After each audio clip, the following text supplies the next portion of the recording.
সাতক্ষীরা নিজের জেলা থেকে স্যার বলছিলেন যে নিজ জেলা থেকে সংবর্ধনা নিতে কেমন লাগছে। এটা অবশ্যই সবসময়ই আলাদা একটা অনুপ্রাণিত করে এবং অবশ্যই ভালো লাগে নিজের জেলার মানুষরা যখন এভাবে সম্মানিত করেন। আসলে গুছায় কথা বলতে পারি না, শুধু মাঠে খেলতেই পারি। নিজ জেলা থেকে আমরা যে সম্বোধনা করি আজকের এই সম্বোধনা অনুষ্ঠানের উপস্থিত সভাপতি স্যার, এসপি স্যার এবং উপস্থিত সকলকে আসসালামু আলাইকুম। আমরা যখনই ভালো কিছু করি তখনই সাতক্ষীরা থেকে আমাদের সম্বোধনা দেওয়া হয়। এটা হচ্ছে আমাদের কাছে সবচেয়ে গর্বের বিষয় যে নিজ জেলা থেকে আমরা যে সম্বোধনা করি এটা আমাদের কাছে সবচেয়ে গর্ব। সফলতা আসবে আমরা জানি, কিন্তু সফলতা আসার পেছনে যে কষ্টটা করতে হয় এটা আমাদের সবারই আছে। তো আপনারা সবাই দোয়া করবেন আমাদের জন্য, আমরা যেন আমরা ভালো খেলতে পারি, সাতক্ষীরাকে যেন আমরা আরো উচ্চস্তরে নিয়ে যেতে পারি। আমাদের কিছু খেলোয়াড়দের উদ্দেশ্যে আরেকবার আসলে গুছায় কথা বলতে পারি না, শুধু মাঠে খেলতেই পারি।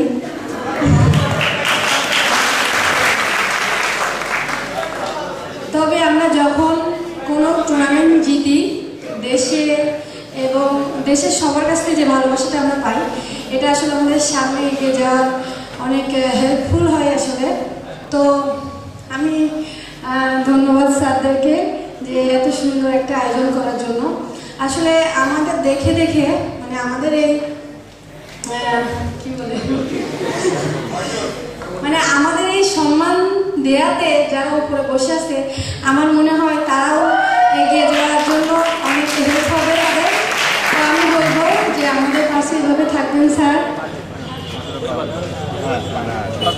আমি খুব সংক্ষিপ্ত করে দুটা কথা আমার জেলা প্রশাসক এবং এসপি মহোদয় স্যারকে বলতে চাই যে আমরা যখন ভালো কিছু অর্জন করে আনি সেটার সম্মান পাওয়াটা আসলে আমাদের প্রাপ্য এবং আপনারা সেটা সবসময়ই দেন।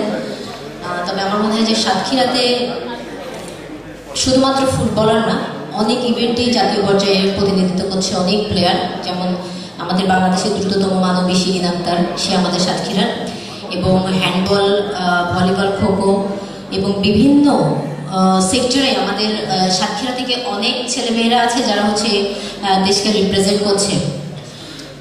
এবং যেটা স্যার বলেন 100 জনের উপরে আমাদের প্লেয়ারের অভাব নাই, কিন্তু সমস্যা হচ্ছে আমাদেরকে আসলে সঠিক পরিচর্যাটা করা হয় না।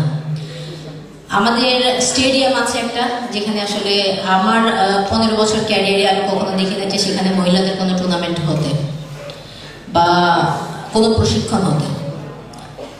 সো এটা হচ্ছে আমাদের জন্য দুঃখজনক, কারণ নেক্সট প্রজন্মের সাবিনা, মাসুরা, প্রান্তিকে উঠে আনানোর জন্য আমার মনে হয় যে প্রান্তির বাবা তিনি হচ্ছে তার নিজের জায়গা থেকে চেষ্টা করেছে। আমার মাসুরার কোচ ছিলেন আকবর স্যার, হয়তো ওনার কারণে হচ্ছে আজকে এই জায়গাটাতে এসেছি। বাট ওরকম আরেকজন আকবর স্যার হয়তো প্লেয়ার উঠে আসছে না। তবে আমি খুবই করে চাই যে আমাদের জেলা ক্রীড়া সংস্থা, আমাদের ডিএফএ, তারা যেন আসলে এই জিনিসগুলো আপনার সহযোগিতা নিয়ে এবং তাদের কি লাগবে বিশেষ করে আমাদের সাতক্ষীরা থেকে প্লেয়ার ওঠানোর জন্য। মাঠের অলরাউন্ডার আমি, আর ঘরের allrounder Tylox. Tylox toilet cleaner, clean মানেই টাইলক্স।